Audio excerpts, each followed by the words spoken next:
This is NBK, nothing but Knicks. When Sim pass the assist, you know that it's #1 show that breaks down the game. If you can't play defense, stay out my way.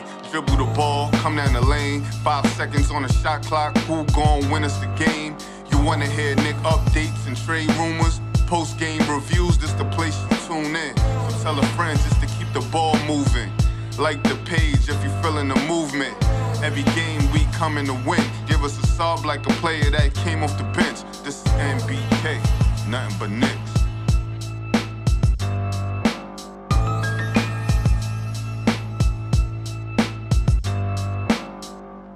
Knicks family, what's poppin'? It's your boy. Ladies and gentlemen, excuse me for my absence. You know, things changed since last year, but they'll be back on track soon enough. The Knicks defeat the Brooklyn Nets 99-95, and their 9th straight win over the Nets, ladies and gentlemen, in a tight game, which it is what it is. Right now, the Knicks just need to win basketball games. Their 2nd straight. Of course, got my brother Tony Crone in the building. Tony, what's poppin' with you, bro? How you feeling? What's good, Sim? Shout out to the chat. Yo, Black is top. Yes, sir. Yeah. Close game. Too close. Too close for comfort, right? I mean, Never fails. Never fails. Never fails that the Knicks are going to play one of these type of games against a team like the Brooklyn Nets. But we get the win anyway. A low-scoring affair, 99-95. And every time the Knicks took a double-digit lead, somehow, some way, the Nets come back. Right? They just storm back. Couldn't understand why. What's your assessment of the game? I mean, a lot of those guys from the outside looking in, they got nothing to play for, right? You look at their fan base, they want to tank. You know what I mean? Mm-hmm. Get the best draft position as possible. Mm-hmm. As the organization, they probably thinking the same thing. But as basketball players, you have pride. You got pride. As basketball players, you're not trying to lose games. You're trying to win games. You're trying to develop. You're trying to get better. You're trying to showcase. This might be the first opportunity for a lot of these guys. Mm-hmm. You know what I mean? This is what they've been waiting for their whole life. And that's how they played. You know what I mean? They played like they wanted it more. That's true. The Nets 14-30 on the season. The Knicks improved their record, 29-16, 13 games above 500, 3rd in the Eastern Conference, 2 games behind the Boston Celtics, 8.5 games behind the Cleveland Cavaliers. And they're currently 3 games above the Milwaukee Bucks in the Eastern Conference. Are the Knicks right now where you expected them to be in the Eastern Conference? I mean, record-wise, yes. And obviously, I knew it's going to take time for them to develop. Mm-hmm. But when you're watching the games day in and day out, and you go through the emotional roller coaster, right? you know what I mean? It takes the next day to kind of put myself back in perspective and look at things. You know what I mean? Like, this was really a tough win. Like like a tough win to accept, to be happy about and cheerful about. Yeah. But then you look at the record, you look at the standings, you look at where we are, and you can't be mad. You know what I mean? So I mean, there's going to be games where you struggle against bad teams. There's going to be games where you blow out bad teams. There's going to be games where you blow out teams that are supposedly better than you. That's kind of the way it is in the NBA, right? It happens that way. Still, for a championship level team, you expect them to consistently defeat or consistently handle teams that aren't as good, right, and handle them the way that they're supposed to handle them. Beat them by double digits and those things. I mean, the Knicks. I mean, you look at their scoring output for the night, 99 points. Uncharacteristic of this basketball team because this has been so far this season a high scoring basketball team. At one point, they were on pace to break records. It seems to have slowed down.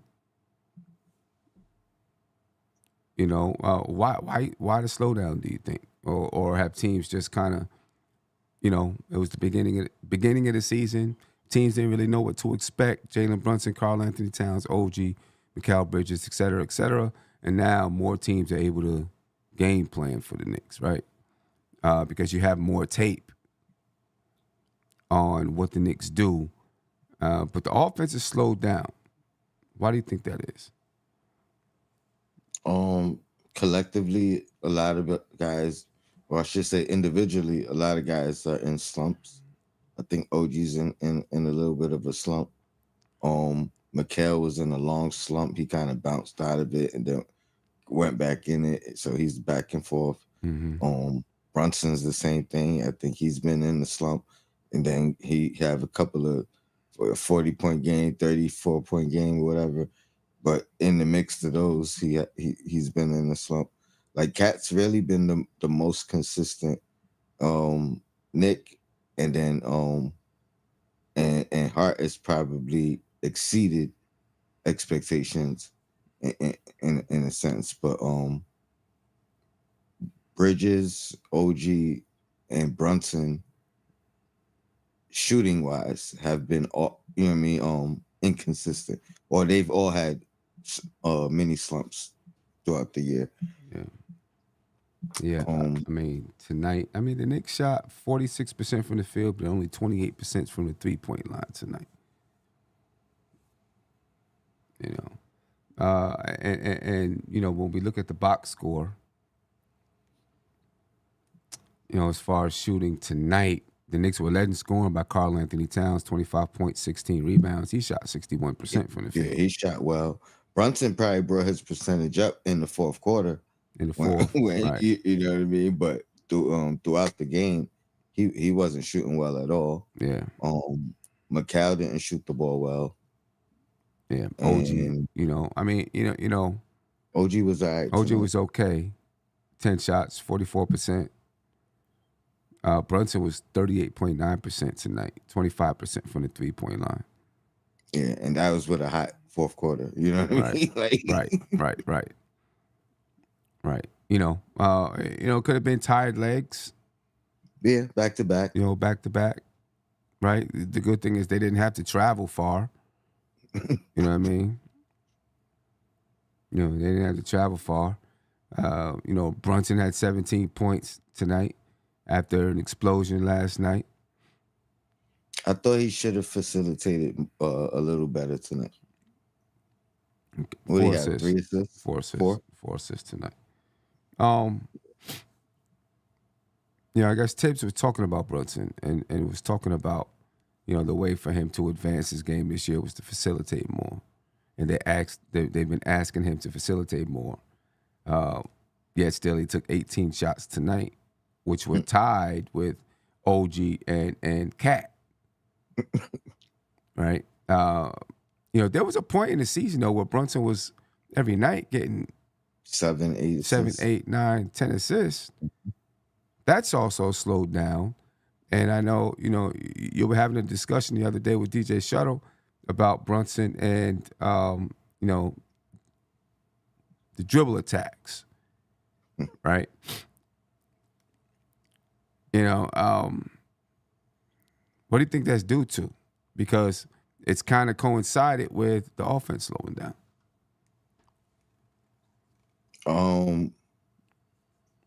You mean the change? Yeah. I think a couple of things, and it's gonna sound like shots, or I'm calling him selfish, but I think he was trying to amp up the All-Star conversation. I think that had a little bit to do with it. I also think at certain times he took matchups or games personal. The SGA matchup in particular, I thought he went away from what was really helping us win that game or be up in that game.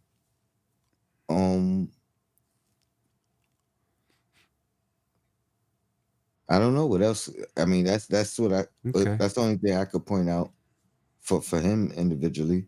Yeah. And or maybe he sensed that, We the needed off. him to step up. Yeah, Yeah, maybe, or maybe that was at least his view of it, his thought of it, right? I was I I need was to gonna step say up and that too. score. I agree. That could always be, and even if it's not the case, sometimes you just gotta stick with, this is what we've been Mhm. doing, this is what's working. Let me just stick with it. You know, that could have been the mind. That could be the mindset. I need to step up now. The ball movement overall tonight was pretty good. I don't know what Mhm. we ended up with in assists, but we were trending for another 30 assist game. Yeah, 29 assists tonight for the Knicks, which is, that's a high number of assists, especially on, 46% shooting is just, average, I guess, for this team at least. Hmm. So, 28 assists on, let me see, how many shots did the Knicks have? Uh, well, I'll bring this over here and look at the assist numbers, the game stat numbers that you can look at. But the Knicks had tonight, as soon as I can get it up here so I can see it a little bit better, 87 shots, 29 assists on, well, let's say 29 assists on 40 made field goals. It's not bad. That means only 11 of them Yeah, were not assisted on. So that's not bad. That's not bad. That's not bad at all. yeah, the ball movement was pretty solid tonight. And I also noticed this though. The more we have this ball movement that we like, Mm-hmm. that we ask for, Mm-hmm. you know what I mean? The more turnovers we have. It coincides. So Yeah, I think that's a little natural because that means there's more passes per mhm. possession, right? More passes per game. So if there's more passes per game, there's always going to be a higher chance of a turnover. You know what I mean? That's, but kind of but always going to but be. it's take my point is it's taking away one of our strengths. Okay. It's adding a strength, but it's taking away a strength as Right. well. So it's something that we gotta either live with, adjust to, focus more on, whatever, you know what I mean, whatever the case. But as fans, we gotta acknowledge that when we see the high turnover games, Yeah, and it could be a direct result of the ball movement. that's true. It could be. It could be. On the line, I got my man Silk. Silk, what's popping with you, brother? How you feeling? What up, Sam? What up, Tony? Chilling, What's going chilling, on? chilling, chilling. How you He's feeling? family. Man, I told my boy was on one of them gambling sites talking about, yeah, the Knicks gonna bust the Nets behind tonight by 15, 20 points. I was like, man, it's back to back. I don't trust my Knicks in no back to back games. I don't matter who we play. It seems like our energy on them back to back games is never the same as that first game. Nah. All year long. This squad don't come out with the same energy no matter next door or we have to travel on back to back games. It's always different. Well, the OKC game, the first game we played, OKC game, we were strong. And then the next game right after that against Bulls, we had no energy. It's just who we are this year. That back-to-back, that second game, I wouldn't bet my house on it. No way. I don't care who we playing. If we playing the Wizards, it's going to be a close game. Yeah. I mean, every team has its own identity and its own makeup, right? And this could very well be just one of the makeups, one of the characteristics of this basketball team, right? That the back-to-back games, they got to grind it out maybe. The good thing is that in the playoffs, you don't have back-to-back games. I heard we going to have a lot right now this next month. Ain't we supposed to get a lot of back-to-back games? I think we are supposed to have a few back-to-back games. Maybe it was January. January's almost out. That we would do to have a bunch of back-to-back games. I got a question. Yeah. I'm thinking personally, the perfect fit for our team is if we can find a backup power forward that can score us between 10 to 12 points and 9 rebounds. I would like to have Precious in the starting lineup. This would give Hart more help with the bench offense because he's bigger and stronger than Shamet, Grimes, or Cam. So I think he would actually be a better fit with the bench. He's gonna get the same minutes with Tibbs. His minutes ain't gonna get shortened. But I think Precious would help out in starting line, and we put OG and Mikal Bridges in a normal spot. OG at the normal 3, Mikal at the normal 2. I just think OG sometimes gets tired, we're down by playing these bigger power forwards every game, every minute. He could do it occasionally, but I don't think that's his normal spot as a power forward. So if we could get a real backup, a power forward, and have a backup power forward, I would like that lineup much better. What do you guys think? I mean, I've been calling for Precious to start for a little while and bring Josh off the bench. I think that gives us a more balanced lineup. But it's so late in the season now. I mean, it's not like dumb late, but we're halfway through the season. It's no way that, unless there's an injury, there's no way that Tom Thibodeau makes that change right now, in my opinion. If we make a trade and we get a backup power forward in him at the trading deadline, I don't think he's going to be a center because they think Mitch is going to come back. And that's why they scared to trade Sims. Because they want to see how Mitch looks. But they end up getting a decent backup power forward that can. I'm not talking about no superstar, but somebody who could give us 10 and 9. Who though? Who you looking at? I don't know. That's out there. Maybe Hunter Porter can play backup power forward. Who knows? I don't know. Who you looking at? Because are you looking for the rebounder and a kind of semi-shot blocker at the backup power forward? You ain't looking for the guy who can score because we got enough scoring. There's somebody who can help out on the rebounding boards because OG had 9 rebounds last night. I mean, against the Hawks, but he's not going to give us 9 rebounds every game because I don't think he's a power forward. He can play and defend power forward, but when it comes to rebounding, he's not a power forward. He rebounds like a small forward. Okay.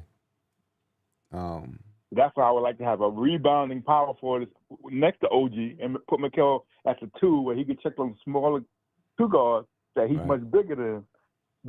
I think that would be our natural line if we could get that configuration. Yeah. I don't know if it's gonna be. I don't know. I can't even. It's even hard to predict what the Knicks will or can do at the trading deadline. You know what I mean? It's hard to say. I mean, I was thinking about Miles Bridges for a minute, but I thought he got an extension. Who? So we can't afford him. Miles Bridges from Charlotte. Yeah. I know he got a domestic problem, but he's been cleaning up for the past couple of years. I was thinking, will Charlotte actually trade him? But now I read he got a 3-year extension for a lot of money. So now that made me change my mind on that one. I mean, yeah. But somebody like that, but he's not. He's not going to another team to be a backup. No, in that case, I would keep Precious as a backup and bring I see what you're saying. him in the starting line as a power. Okay. I mean, he's kind of I don't want to say the same exact players. He's an undersized power forward too. But he plays physical. He gets rebounds. He can hit an occasional 3. Mm-hmm. No, that's true. So we ain't talking no Randall type. There's somebody who could get rebounds, help us on the board. Right. Because if we're moving a Hart to the bench, we need somebody to get us on board. Only thing I worry about is now who's our ball handler to help out with when they double Brunson. Can Mikal do that? I'm not sure. If they're pushing him, can he still bring the ball up? Can Mikel do it under pressure? We haven't Yeah, we when haven't they had a pressure the chance ball to see handler. it. Maybe we haven't had a chance to see it. In half court, he seems to do okay when he's got some pressure going to the basket. Mhm. I You think know, he could do it full court because it's not like even if there's pressure, if there's real pressure, if it's like double team, whatever, trapping, somebody's open. right? So I don't see him just fumbling, getting scared or whatever. You know what I mean? Like he ain't that bad of a ball handler. Right. No, he's not that bad. I mean, he's decent enough. But they do be knocking the balls out of his hand a little bit. He don't have that tight, close dribble to the body kind of handle. No. So sometimes he do be losing the ball on ball pressure. Yeah. But that's he probably get better at it. But that's one thing the lineup I want with actual power, two actual power forwards from the bench in the starting lineup. Mm-hmm. But I worry about the ball handling when it can't be Brunson bringing the ball all the time. Can Mikel Bridges do that on a consistent basis without turning the ball over? Because they try to pressure hard sometimes, but he's strong enough He's strong. that Yeah. he be able to dribble past them. Right. Right. Push him out the way. Right. You know, get to his spot anyway. Nah. Yeah, for real. I get it.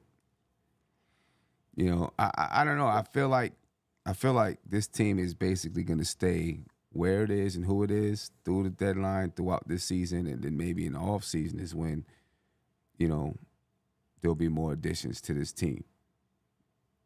So what do you think they're missing? You think they're missing a Herb Jones type guy or just a regular normal backup power forward like I mentioned who gives us that 10-9? I think we're missing scoring off the bench, an impact guy off the bench. And I know what you're saying would bring Josh Hart off the bench and it would give us that impact guy. So somehow, some way, we got to get there. So if that's getting another backup power forward and having Precious or whoever in the starting lineup and then bringing Josh off the bench, if that's the way to do it, then yeah, that might be easier to do than getting an impact player. Right? That might be much easier to do. You know, because I would actually like when Mitch come back, because it seems like Precious plays better when he gets more minutes. Like last year when he got more minutes, he was more impactful than when he'd been doing this year. He's been doing pretty good, and he's been hitting a couple of threes now, one a game kind of thing. But if Huckaporty could play backup power forward, because we don't have to trade for nobody for that, and with Mitch and him on rebound block shots, and he got a little inside scoring game. Mm-hmm. At the backup power forward and keep Precious in the starting lineup. And I would like to see that in the second half of the season when Mitch comes back. But I'm not sure Tibbs would trust Huckaporty his first year in the playoffs. Oh, no. There's no way Tibbs is trusting Huckaporty in the playoffs this year. I know. No way. I think that might be a better – because it's only a backup power forward. He's only going to get like 10, 12 minutes a game. But – you know, I don't know. You know, I mean, he's not trusting him in a regular season. I know. And I don't see when that trust gets built. If you know what I'm saying. But you know how Tibbs is. He got loyalty. As long as Sims is on this team, he's not going to keep Sims on the bench and just shoot Huckaporty over him. When Sims gets traded, then he'll do that. Because Sims, as Tibbs says, he's seen him put in the work, so he's just not going to put him behind Huckaporty permanently and because of the work he put in. Right. Tim's got that kind of little loyalty thing. He's not going to do that. Right. Until Huckaporty's off the team. Like, he didn't want to put Cam Reddish when he first got traded here because we didn't get rid of a player. He didn't want to bench the players that he already had to put Cam in. Even though he had good reason not to put Cam in because Cam's head was bigger than his actual talent. Yeah. Yeah, I don't know. But that's just my thoughts, fellas. I hear you, so. What your thought about it? I hear you. I appreciate you, bro. Y'all have a good one. I have a good one. Peace. All right. So the Knicks tonight, ladies and gentlemen, they lose the rebounding battle to the Brooklyn Nets. Lose the offensive rebounding battle too. Yeah. Yeah. That's been a thing throughout this season, though, right? You know, not consistently winning that rebounding battle. And the Knicks, last season consistently won the rebounding battle. This year it's not. It's just not consistent that they win that rebounding battle. And a lot of times we lose those games. Yeah, right. So I mean, in the that's stat another books, this is a credit for win. tonight. Yeah, and in the stat books, this is a win. But for a lot of people, they're going to look at it like a loss because, it's such a close game to the Nets. Which I understand, but a win is a win. You get the win. You know what I'm saying? You get the win. Win is a win. But the Knicks lose the rebounding battle, 47-42. 29 assists tonight for the Knicks, 21 for the Nets. 11 steals for the Knicks, 4 for the Nets. Knicks only 3 blocks, only 10 turnovers for the Knicks though.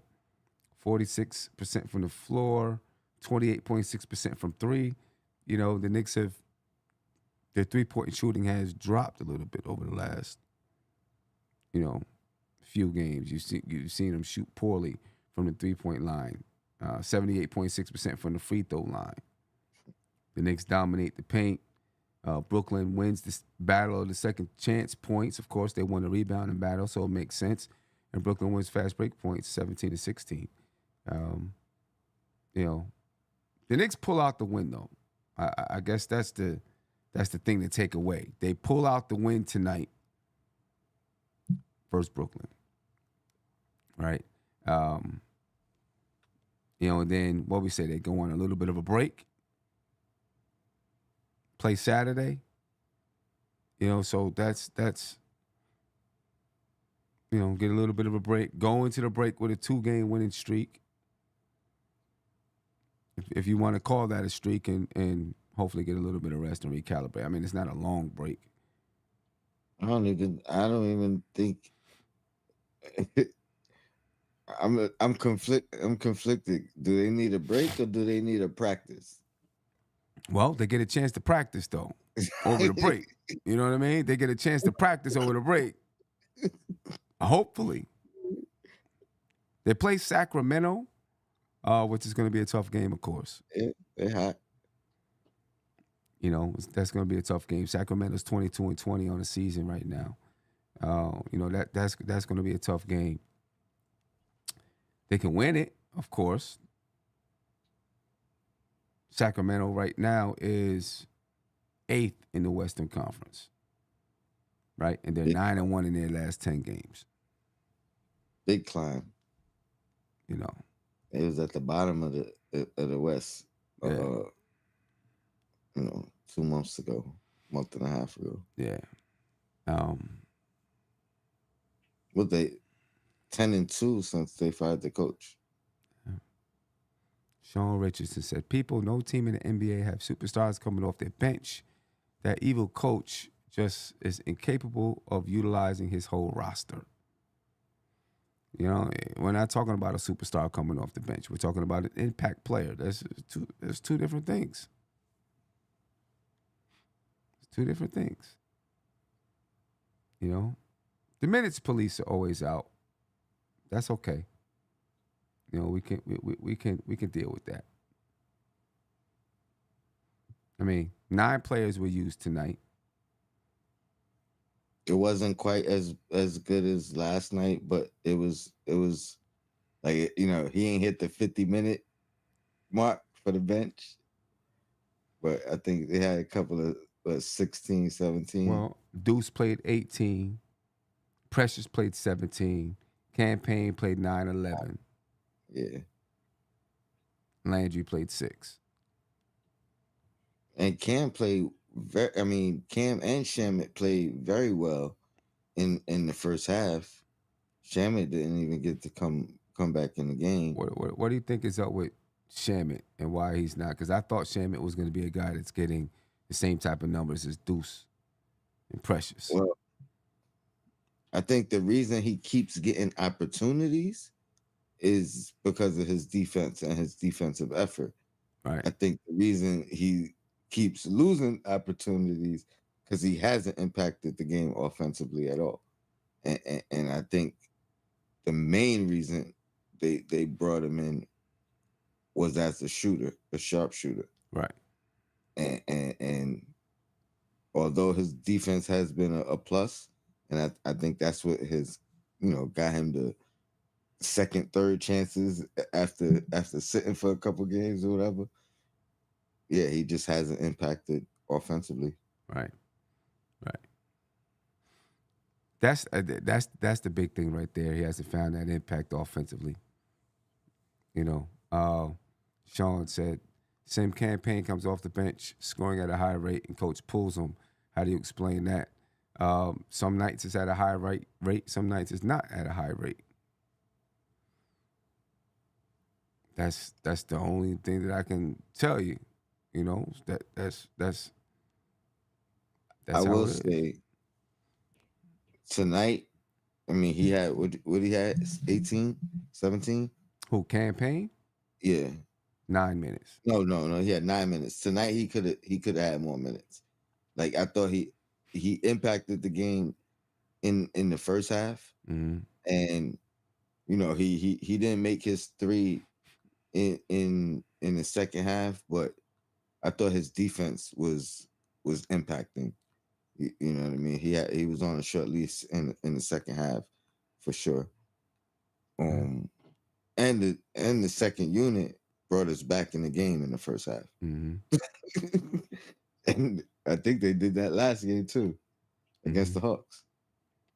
I mean, you know, So it's a, you know it's what I a mean? Like you know, I don't know. I'm not hating on campaign, but I'm not going to bat like that. You know what I he's mean? streaky. I get it. Yeah. And You know what I I'm mean? not I'm not I'm going not to bat like that. 100% sold on him like all the time. But what I'm noticing is again, like Shamit, defensively he impacts the game. Mm-hmm. Probably more than Shamit, honestly, but you know what I mean? Like he impacts the game defensively. The streaky shooting, I think that's just something you're gonna have to live with. Yeah. And I mean, and you know, on a night when it's 99, 95, not scoring the rock much, and he was 0 for 2. I don't know. It's always going to be, you got to make the call as you go. Campaign has had nights where he's played. He's had nights where he hasn't played. I'm just not going to bat like that. If that was DiVincenzo and he was only getting 10 minutes, I'd go to bat. Like, we know what he can bring. And we know what he does. Campaign has been a vagabond around the league for a reason, in my opinion. But Bars said, hell, y'all. In a blowout yesterday, Boston still had the starters in. That There was you go. personal. You know? That was Jason Tatum going at Kerr. That was Jaylen Brown saying I should have been on the Olympics. I mean, I don't know. I'm just give me a consistent impact player every night, and I go to bat for him if he's not playing. You know what I mean, that's how I feel about it. For the Nets tonight, they were led in scoring by D'Angelo Russell, back in Brooklyn, 23 points, 10 assists. Shot 35% from the field, 36% from the three-point line. I don't. When is D'Angelo Russell gonna find a home? It's He can't that's find a home. hilarious. That's hilarious that you say that because I literally was just gonna ask you, do you think they should flip him again? Like I think he's one, I don't think he would mind staying there and doing the rebuild thing again Mm-hmm. because he was so successful in leading a young squad the previous time, Mm-hmm. right?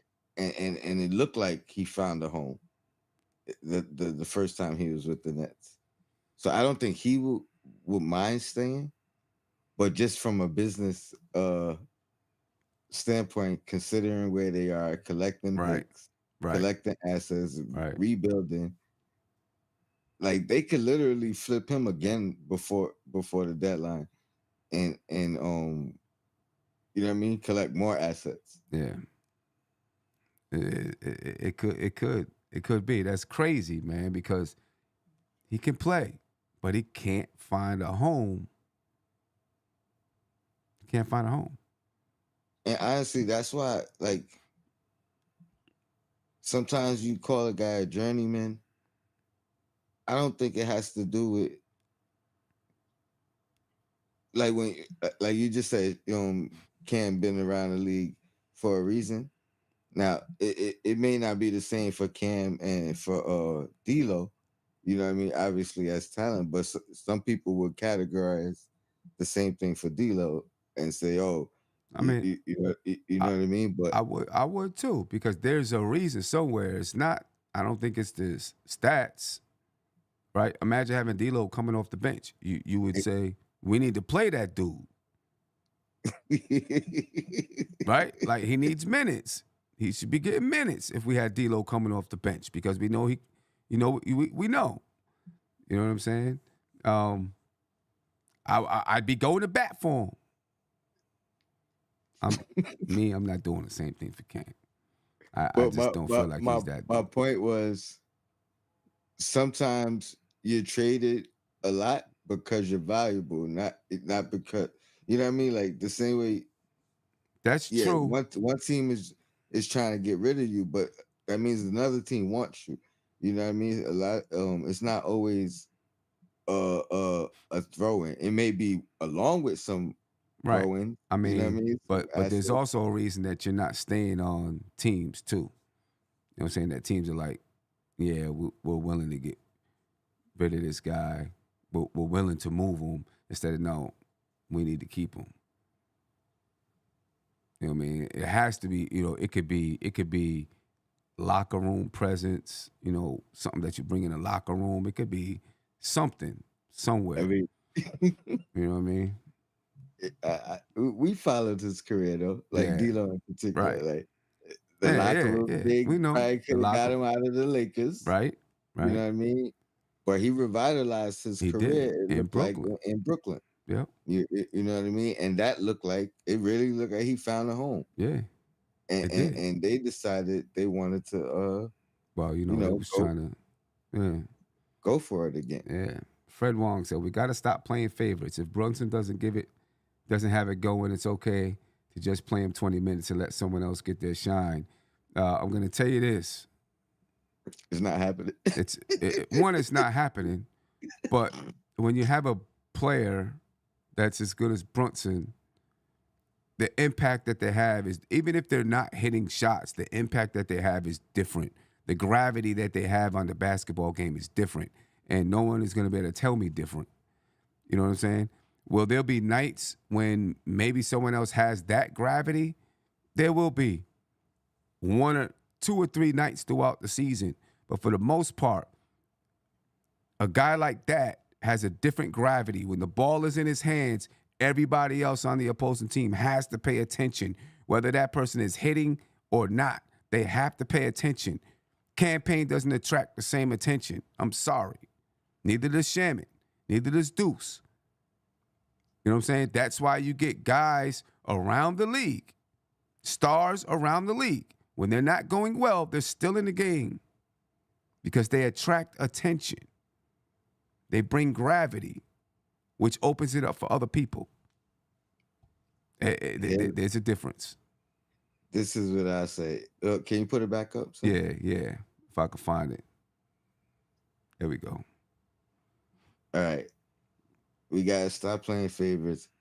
If Brunson doesn't have it going, this is what I would have said. It's okay to play Cam 20 minutes. There you go. Right. If you would have said that, I would agree. You know what I mean? Like, but Brunson ain't playing no 20 minutes in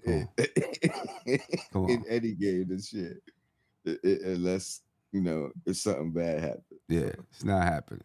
I got my man Corey from Rochester on the line. Corey, what's popping with you, brother? How you feeling? The Rock. Man, What's going on, Scoop? What's going on, Tone? What's going on, fellas? We're chilling, man. We're chilling. What's good with you? All right. Yo, I'm all right, man. Just hanging in, just taking it one day at a time. Yes, sir. Just trying to hang in, living life. Yes, sir. So, what's your thoughts on tonight's game, man? I haven't spoke to you in a little while. Yeah, we ain't even spoken like in over a few weeks. Yeah, it's been a couple of weeks. Yeah, I mean, I've been busy, man. Working, DJing, trying to, feed these crazy people crowds and stuff. Okay. All right, that's what's up. Mm-hmm. All right, so you want to know about tonight's game? Yeah, talk to me. To be honest with you, tonight's game to me, man, I'm thinking we could have blown that team out on the real, Scoop. Okay. But the reason why we haven't, because I seen the difference that the Brooklyn Nets went to the line more times we did. That's why I see that why they were still in the game. Okay. And we didn't go to the line enough. And that's what kind of, didn't help us pull away like we needed to. I mean, we had double-digit leads several times tonight. Several times, double-digit leads. But you're right. I mean, we went to the line 14 times. We were 11 or 14 tonight. Right. Right. Brooklyn, 19 and 25. Right. Yeah. And usually the free throw disparity like that could spell trouble for us, because if a team went to the line almost 20 times and you went to the line less than at least 15 times, you're not going to really win like that. But, Murphy Law was on our side. Luck was on our side because, Brunson really came in the clutch when he needed to. That's why I said when the score was like close to the 90s part, I said, Brunson, you have to take charge a little bit. That means you're going to have to start hitting your shots when we need you to, and I'm glad he did that. So you got to be the closer, and I was right. Because the other guys is really struggling. Like, I know Cat did some huge things, and I know OG did some huge things too, but they really were depending on Brunson to be the captain to close out. Right. You see what I'm saying? And he came through, scored like 8 points, hit the 2 free throws to ice the game. Right. So, all right, you're saying, are you worried about Brunson playing too much one-on-one, going one-on-one? Well, I'm worried about his dribble penetration sometimes when he gets double teamed, like when they trap him around baseline, like as soon as he kind of brings the ball up the court. And then sometimes when he is in trouble being double teamed like that, he tends to make a bad decision to either get out of bounds or, causes a bad turnover where he's not getting that help. Right. See, that's when Josh Hart has to be that kind of guy player to like get him out of that double team, because Josh Hart can bring up the ball more quicker than Brunson can, but it's really Brunson's responsibility to try to avoid the double teams when they come quicker, because usually, this season he's going to seek a whole bunch of attention, and I know he knows that. But the only way he don't see much of attention if he just finds a way to avoid double teams. Right. And that would make a big difference of him, being more offensive minded in the game, and that way it won't be as much pressure on him, because, double team is not easy to escape from all the time. Yeah. I understand. Yeah. I think as far as him, the double teams, other people need to be hitting their shots too. Right. Which especially when they got a good wide open look, because I be seeing when he gets double teamed and a good percentage shot that these players that we have be wide open. Sometimes they work and sometimes they don't, but it's the main one that has to count. That's the one that has to be a little bit more consistent, like the big shot. You see what I'm saying? It's cool. Yeah, no, I feel you. Those got to be the main ones they got to try to be prepared for better. If they could get that a little better consistent, watch out. Watch out. Okay. Well, I mean, throughout the season, teams are constantly looking at tape. They know what you do. And so the defenses get better. That's why you see later in the season, games that matter, the defenses are so much tougher because they figure out what it is that you do, and it's up to Tom Thibodeau to figure out how to counter what the defenses are doing so that you can get Brunson open without double team. So he is fresh enough to score in the clutch, so on and so forth. Oh, yeah. But it's a good thing after they kind of gut it out tonight, but now they get 3 days off, right? Which they deserve because on the road they really have been playing really solid, and now hopefully maybe my boy Cat's thumb could heal a little bit more better than he needed to, because I know since he got the 3 days off, it looked like it's good that he can rest that thumb more than at least a day or two. Hopefully it can make a better difference if he'll try to get his rhythm back a little bit better. Right. Mm-hmm. Yeah. We'll see. Well, the Knicks they've won 2 in a row, so I'm happy about that. 13 games above 500. Saturday is a tough game versus Sacramento. We'll see, can the Knicks extend it to a 3-game win streak, go 14 games above 500, and then get this thing rolling again. I don't care if you have to. I don't care how tough the games are. Win them. That's all. Nah, because tough games are winnable. We're not going to expect to have a cakewalk through every game. Sometimes you got to have faith in winning these tough games. Yeah, and that's what the NBA is mainly all about. That's true. And that's true. You need practice winning the tough ones. No yes. doubt. Yeah. And that's why these 3 days that they got coming up, I believe, is going to help them, because now when they got the Kings and then the Grizzlies coming to town, and see, because those are going to be the 2 tough games. I'm not counting those to be easy wins, because Memphis has been playing better and Kings been playing better. Because Doug Christie, he kind of turned his team around in the right direction so far. Right. And without Tyrone Corbin not being there, I didn't think it was not going to be a good move. But when I saw Doug Christie record starting off as coaching, he's about 9-2 now. Uh-oh. Okay. You can't overlook that. You can't overlook that team. Hey, not by him coaching them boys, because now, like you said, because on any given night, you never know what the road team is going to prepare to do unless you know unless you see it. Right. So that's why when I watch the game, I don't expect my Knicks to always overlook teams. I want them to try to give it all they got. Some nights is there and some nights is not. Yeah. But as long as I know they're trying, that's all I can ask for. Yeah. Mm-hmm. Yeah, no doubt. No doubt. All right, Corey, I appreciate you, bro. I appreciate you too. You too, Peace, Tone. Corey. Peace. No doubt. Yeah.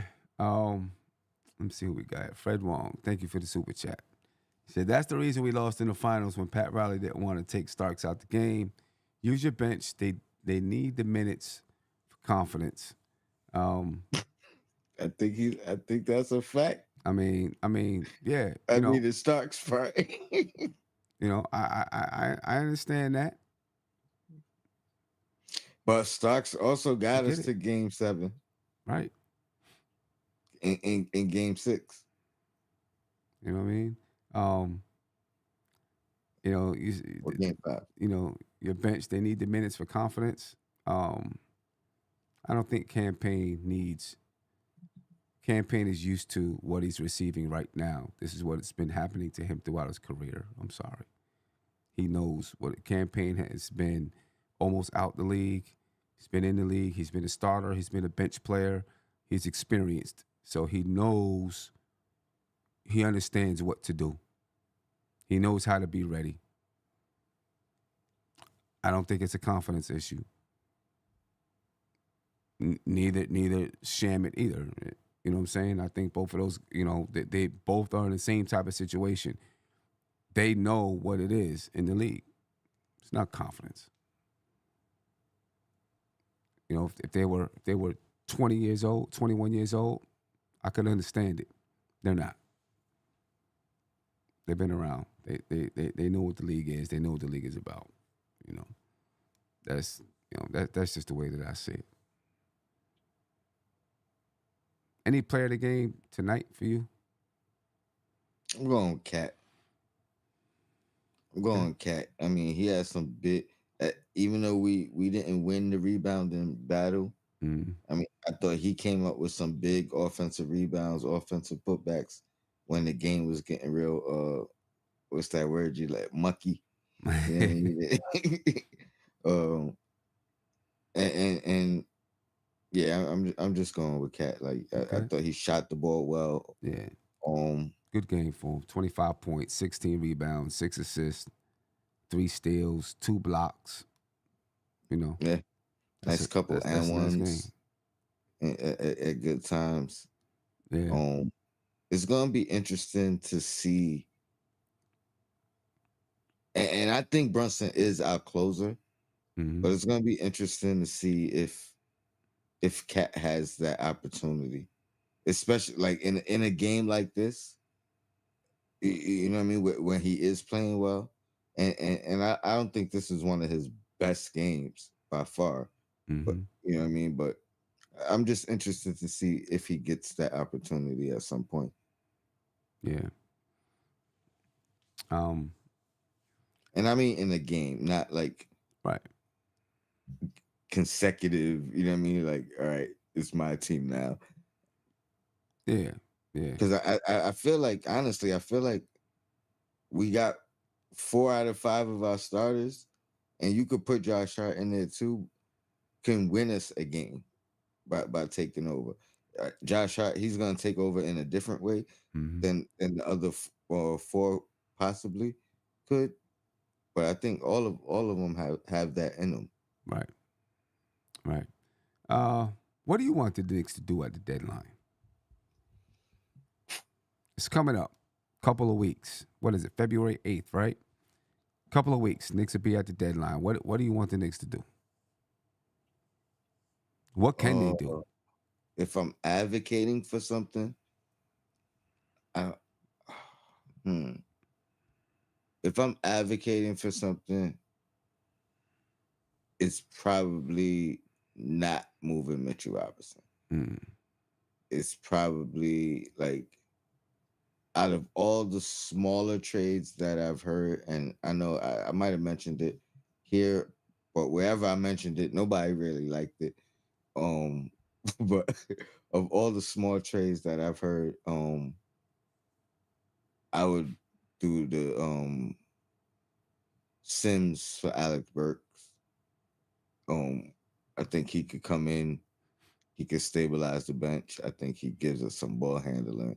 I think like he doesn't have the greatest size that we most of us want, but he's familiar with Tibbs He's and the familiar with team and the Tibbs. system. You know what I mean? Like Right. Tibbs trust him. We're not worried about him playing. That's you know what I mean? Like that's a Tom Thibodeau move, without a doubt. Bringing in Alec Burks would be a Tom Thibodeau move. There's no doubt about that, right? Someone who that's the same thing for Tibbs, right? Someone that he's familiar with and that he knows is familiar with what he does. You know what I mean? That's definitely a Tom Thibodeau move. I could see that. if we're moving, no, go ahead. Alec Burks has had his moments with the Knicks. You know what I'm saying? He's had his moments. Well, was it last year he was here? The year before? He didn't come back. Last year when he didn't play well last year Right. in the regular season, but had moments when we was dropping like flies in the playoffs. Yeah. I could see that. I could see that. And I say that because that's not a high risk or high Right. reward. You know what I mean? Or high reward. At the same time that Tibbs trust him, you also know Tibbs will not have a problem not playing him Right. In games, and he's not gonna have throw a fit. Like he's a professional, like a pro. You know what I mean? So he's gonna handle his minutes as they come. You know what I mean? So that's another thing that fits in with, with what you need to be successful for this team. Right. You know what I mean? You So need to be it's not successful with 100% Tibbs. about, oh, I am part of the Burks Hive, but it's not about that. Like, I'm really being rational in the thinking of why it makes sense. Yeah. Now, if we are moving Mitch, a lot of people don't like the Valanciunas thing. I do, for again, and my logic is we haven't played with Mitch this year. We don't know what it looks like. What, you know what I mean? We could project, we could imagine, but you can't. I'm only looking at it from the plus of what it adds to the team. Right. You know what I mean? I'm not comparing it to Mitchell Robinson because we haven't seen him with this rendition of the team. Yeah. So Valanciunas on the second unit again solidifies our second unit as bench scoring, rebounding, like the two things he's good at. You know, you're getting them night in and night out. Yeah. You know what I mean? What we're losing, or our defense hasn't been a staple, so we're not, you know what I mean? Like, it's not taking anything away in that aspect. And maybe you just gotta keep good defenders around him as well. Yeah. And as a second unit big, he don't have the same responsibility Right. as a starting big. Right. So I wouldn't mind that one if we're moving Mitch. And then one Shuttle said, if we could do Mitch with the combination of like whatever Precious and Deuce, as much as I don't want to, but Sexton and Kessler, if we could do that combination, again, that gives us a big, it solidifies scoring off the bench. Yeah. Fred Wong, thank you for the super chat. He said, we don't need any more trades. Tibbs has to do a better job at managing what we have. There's no perfect team. Play your players to their strength. I'm going to say I think we need additions to the bench because I just don't think we have the talent on the bench that people think we do. That's just what I feel. You know what I mean? Last year, we were a much, much deeper team with much more talent coming off the bench. You know, because of the way that our salaries were structured and all of that, we were able to have just more firepower. And I'm not talking about scoring firepower. I'm talking about all around defensive and scoring power together and more people that could provide it. You know, even coming off the bench. I just don't think we have it this year. You know, and it's going to take time for us to bring it back. Time for, you know, maybe some players develop, maybe some players, or maybe we have to bring players in, but I think it's going to take a season or two to get us back to that point where we have that kind of a bench. You know what I mean? You know, for this year, I think we'll be trying to piecemeal it together. That's what we did in this offseason. After we made the trade, we had to piecemeal the bench together. And I think that's what we're going to have to do. You know, maybe we'll add another piece in the summer. You still got Precious, you got Deuce. If we can add another piece in the summer, like an impactful guy, then maybe your bench is solidified. But right now, I think it's kind of piecemeal. That's just how I feel about it. Has Deuce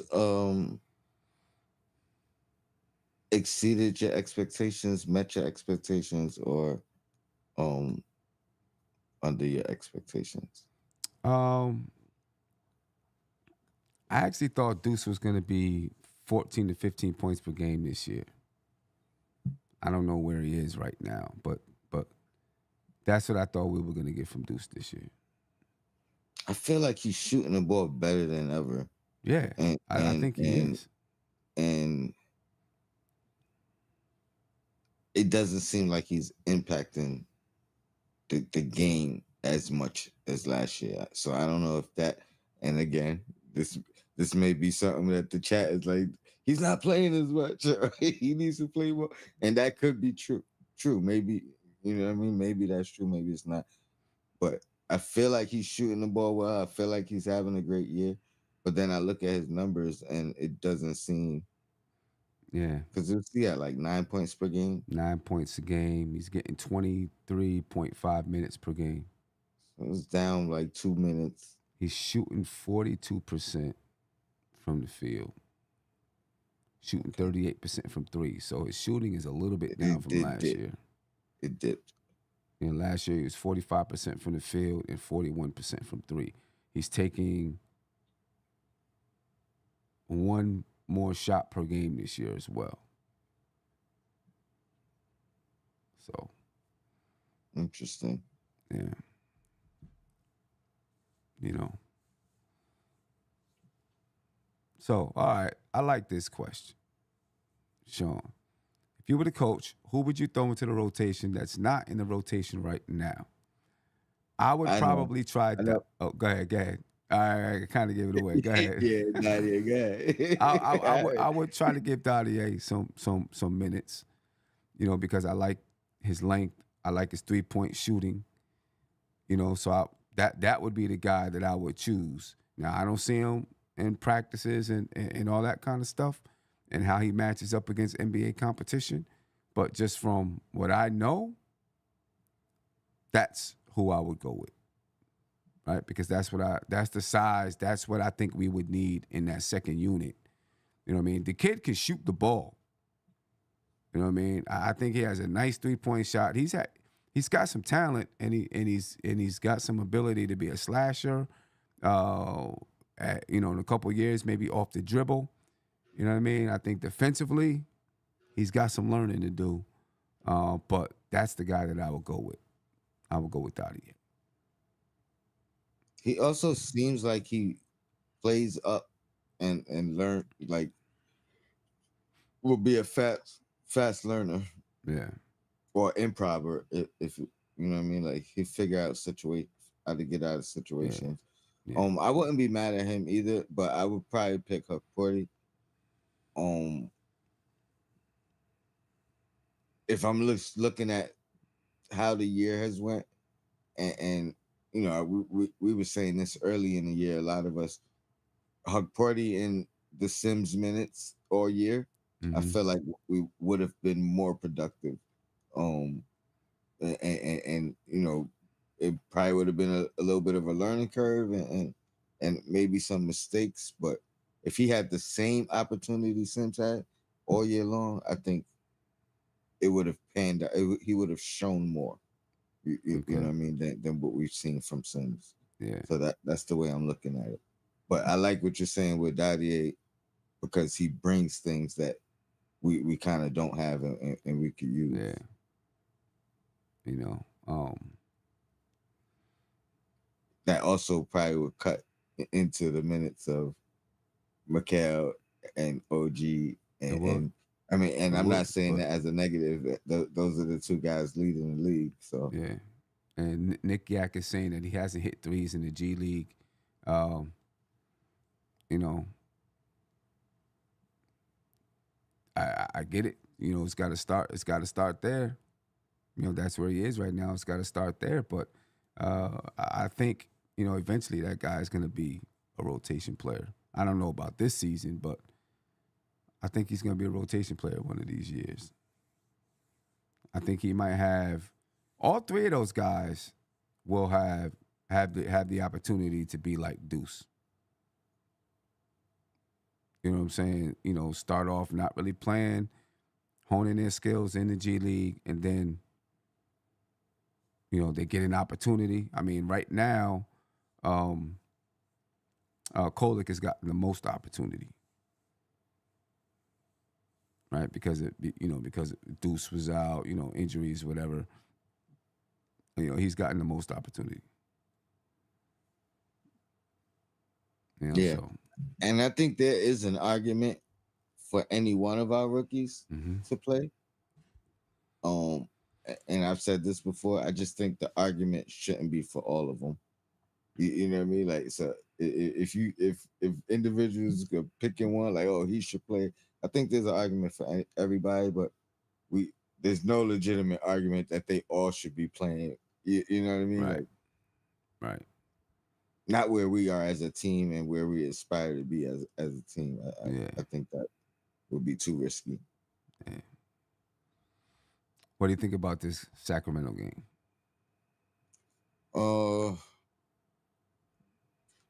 Again, They're hot.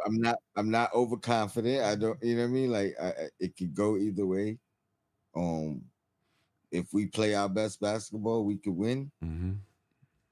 If we play like we played tonight, it could be real ugly. They are a offensive team. It's a lot different than this Brooklyn team. Tonight, I think we played great defense. I really believe that. I mean, we scored 99 points and won the game. If that's not a defensive game, yeah, you know what I mean? We're one of the best offensive teams in the league, and we scored 99 points. This was not a normal outing for us. So, you know what I mean? Offense was the problem for us tonight, not defense. But against the Kings, we got to play both. We're not going to win a game scoring 99. You know what I mean?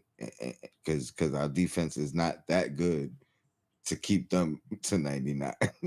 You know what I mean? Their offensive team as well that is kind of hitting their stride of the season, and we're not, you know what I mean? We're not at our peak. We're not in our best stretch.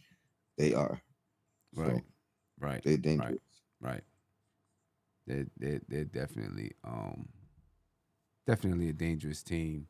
You know what I mean? Just, the style of basketball that they play, they want to play up tempo. That's going to be an antithesis of us. You know what I mean? That's the antithesis of who we are, kind of. I think that's going to be a tough game for us. They're going to play that kind of up tempo type of game. It'll be a tough one for us. Ron, what's popping with you, bro? My bad. We're gonna need grittiness. Yeah. How you guys doing? How you feeling? How you feeling? Please. I'm feeling pretty good, and I'll try to keep it short. I want to run something by you. I'm not advocating this.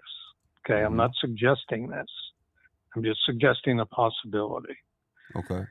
If you were another team involving Mitch, let's say that they do deal him. Personally, I wouldn't, but let's say they do. Right. If you were another team, and you, even a rebuilding team, you had the cap space. Now, he's still under contract next year, right? Yes. $12 million next year, I think he makes. Which is not really very much for a starter, if you view him that way. Right. Do you think that another team would say at this point, look, we are willing, say, to pay the last couple of months or whatever his salary, however that works, with an attitude that, look, we're not going to rush a guy. We're going to trade for Mitchell Robinson. We're going to put him on ice. We're going to give him, whatever time he needs. Come the training camp or whatever of next year, we expect him to be 100% healthy and start the season with him, rather than play the game of the same game that the Knicks are playing, which is like, will he be available, won't he? And if he is available, how effective and for how long? I mean, could you see a team possibly saying, we're willing to trade for him and put him on ice, and then just plan on him being our center going into next year? I guess the thing would be, you mean trading for him for next year and paying him $12 million for next year? Right, exactly. Make the move now, but plan on him being their starter next year. Yeah, maybe. I think if you're making a move now to plan on him being your starter next year, you're also looking and saying he could be someone that we can, because he's had an injury history, we could sign for a discount and have him for another 3 years or something like that, in hopes that, it's going to work for us. So I think it would be a team that will be looking to have him even longer term than just next year. It's possible. You know what I mean? It's Well, possible. I think guess. it's the only possibility, because I think the reality is, like they said, that no team is gonna be trading for a guy that hasn't played all year. I think I pretty much said that about 6 months ago too, and it's not anything profound. I'm just saying that general managers just don't do that. Right. I mean, if the Knicks don't even know what they have, some other team is going to look foolish. I mean, even in their market, their fans, everybody, saying, why are you trading for this guy that hasn't even played this year? Right. You know, Knicks fans would be saying the same thing if it was the other way around. And one other thing I'll say quickly, Sim, is I also do agree with you. I think they need size. That's obvious, whether it's a guy who plays probably 3, 4, or 5. And I don't have anybody in mind. People are talking about falling back on P.J. Warren or whatever, but they definitely do, because we can't take this for granted. Any one of these guys can get injured and be out for an extended period of time, or maybe even for the rest of the year. And I'm just saying it takes one guy. I mean, we are so thin right now of guys that can really play a lot of minutes and bring this team to a high level, the kind of level that the fans expect them to be. That, you know, you lose just one guy, all of a sudden you're throwing Precious on the court, or maybe McBride, and you know, you got a 7-man rotation, and now it's a 6-man rotation. It's just not going to happen. Right. You can't afford to lose any of them. You know, any 5 of those guys. And because Anunoby has the history, plus he's, at least to this point, has been healthy. Mm-hmm. So you have to roll a dice on that. Cat, you don't know. The effort's going to be there. Certainly Jay, same thing with all of them. I mean, even Josh had the bad knees. He's got to ice all the time. Nothing major. He's always out there. But I mean, you know, we're just reaching the halfway point. There's another half of the season to go. You keep pushing a 6-man rotation, borderline 7-man rotation, with one guy injured in that rotation. I mean, how long can you go? So you got to get a forward. You got to get a wing. Yeah. Now, it might not be a guy that can play offense and defense, and you might have to choose. We're going to go for a 3-point guy, or we're going to go for a guy who's strictly a defender. Right. But I do think they have a couple of second-rounders or whatever. If they can pull a deal, the right deal, I should do that. Because I can't see them trading the rookies that they have now, frankly, because they don't have the draft picks in the upcoming years, the way it stands. Right. You know, so if they were to throw any of those guys in, like occasionally somebody throws in a Kolek or somebody like that as part of a deal, they can't do that. They won't have a future. If this doesn't work out, I mean, this is it. This is all the moves that everybody's been rumoring for 2 years now. If we could only get OG, if we could only get McHale, it's not going to happen, and Nets will never do it. Then Cat comes out of nowhere. I mean, I really wasn't expecting that move. Me either. I'm glad it happened. Very glad. I didn't expect it, though. So we got the 3 guys just in a matter of, over a year. Yeah. There's not going to be any other big moves coming up. So you got to hold on to whatever young guys you have. And the fans, you know, look, the fans are just going to have to get used to it. I mean, I know it's New York, but look, the Kansas City Chiefs went 50 years without a Super Bowl. Right. And they're probably going to win 3 in a row. 3 in a row. And they might even win 4 next year. And I know Kansas City is hardly New York. I mean, I'm not even comparing the two in terms of size, history, reputation, and all of that. And I know it's frustrating. But you make the move, if you're the team, you make the best moves that you can make. The fans are behind all three of these moves, especially when their record was very good when OG was on the floor last year before he got injured again. They had that, whatever that statistic was. And they just got to rock with this. And there's not a whole lot to really discuss at this point. There was a lot to get to this point. But at this point, they have what they have. And we just have to hope it works out. No, I feel you. I feel you. I think there'll be ways with, in the summer to add, in the off season to add somebody. Yeah, that's. With your I don't know what with their cap. Yeah, I mean, they won't have a lot of money with the cap, but with their exceptions, they may be able to add someone. But I don't know. And then I think you can also see what happens after the trade deadline on the waiver wire, because a lot of times you get some good players on the waiver wire.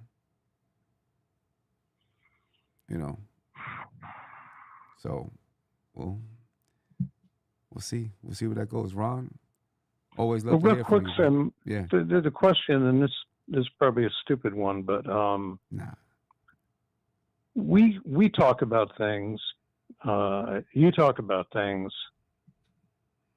Fans talk about things. Mm-hmm. When it comes to the nitty gritty in terms of making the decision, the real decision makers in this scenario, as far as all these scenarios that people bring up, right, in terms of trades, acquisitions, or whatever, who's really? I mean, is it Tibbs? Is it upper management? Who's really the guy who makes the decision? Or let's put it this way: who is the guy who knows the answer, the probable answer to what everybody else is trying to guess? I think the guy that knows the answer is Leon Rose. Okay. Right? But I think it also, Tibbs, give me some options, guys around the league that you would like to fill this role. Right? Because you got to talk to the coach.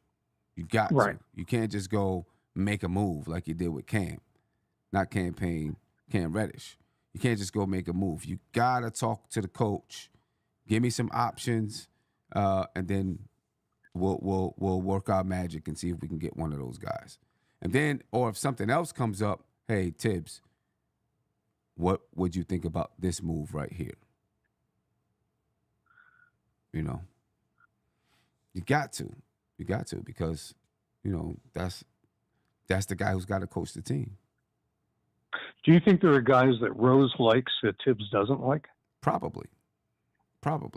There probably is. You know what I mean? They're not going to see eye to eye on everything. So there's got to be some guys that Rose likes and Tibbs is like, I don't want that guy, or that Tibbs likes in Rose being a former agent, knows some background history of this guy, is like, no, we're not bringing that guy here because of this, and this, It's got to be. Gotta be. But okay, thanks, guys. I really appreciate your time, and it was a great show. Appreciate your time. Thank you. Good one. See you, Tony. Peace, family. It's gotta be. That's gonna be. That's gonna be. But they've got to, they've got to be able to come to a consensus on who they're bringing in, and then, not let their disagreements get out in public. You know what I mean? Any good team is going to have disagreements. Everyone's not going to always be on the same page. You know what I mean? But you come to a decision together, and then you rock with it together. That's just it. You come to a decision, and you rock with it. And I think part of the reason why the Knicks have been able to build, Leon Rose has been able to build this team, is because his background knowledge as an agent of these guys, their history, their families, all of that definitely comes into play, right? So understanding who these guys are and the type of guys you want to put on your basketball team, I think is, it's part of building a good, strong team. And Leon Rose has been able to do that with the New York Knicks so far. He's done a great job, and I think there's a plan for the bench.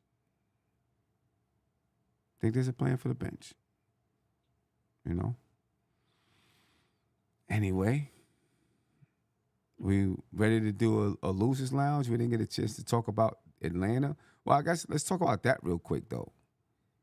You know what I mean? The Knicks got a win over Atlanta. I was happy to see them get a win over Atlanta because that's one of the teams who their style gives us trouble.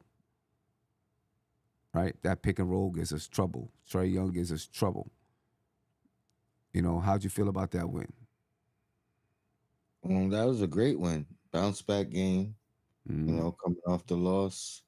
Quality opponent. A quality opponent that has been peaking. They've been playing their best basketball of the season as of late. And I was worried going in because of, like you said, that their style conflicts ours. Yeah. You know what I mean? Brunson had a good game against Dyson. That was the first one out of 3. You know what I mean? Dyson came in. They was calling him the Brunson stopper. And and by all means, like I said on my show and Queen's show,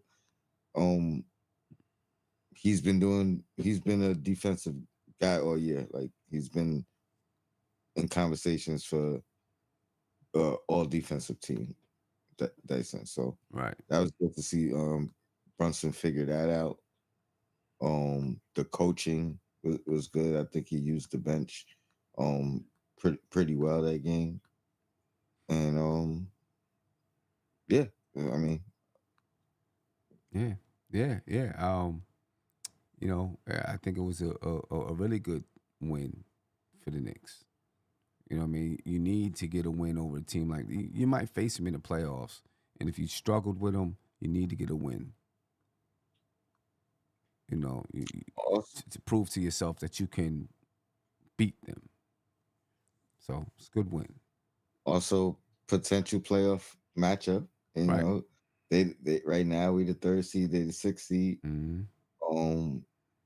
And the head-to-head Brunson, Trae Young, all-star implications. Right. You know what I mean? Like they fighting for that as well. So it was a big game for a bunch of different reasons. Hope everybody voted last night. Last night, right? It was the last night. Was the last night. Yeah, I did. Yeah. All right, ladies and gentlemen, we're gonna head over to the Losers Lounge. We'll get to talk a little bit more Hawks, Nets, see what their fans are thinking, and yeah, we're up out of here. Appreciate your time, ladies and gentlemen. And Tony, I see you at the Losers Lounge. Peace. Yeah, be right over. This is NBK, nothing but Knicks. When Sim passed the assist, you know that it's #1 show that breaks down the game. If you can't play defense, stay out my way. Dribble the ball, come down the lane. 5 seconds on the shot clock, who gon' win us the game? You wanna hear Nick updates and trade rumors? Post-game reviews, this the place you tune in. So tell a friend just to keep the ball moving. Like the page if you feeling the movement. Every game we coming to win. Give us a sub like a player that came off the bench. This is NBK, nothing but Nick.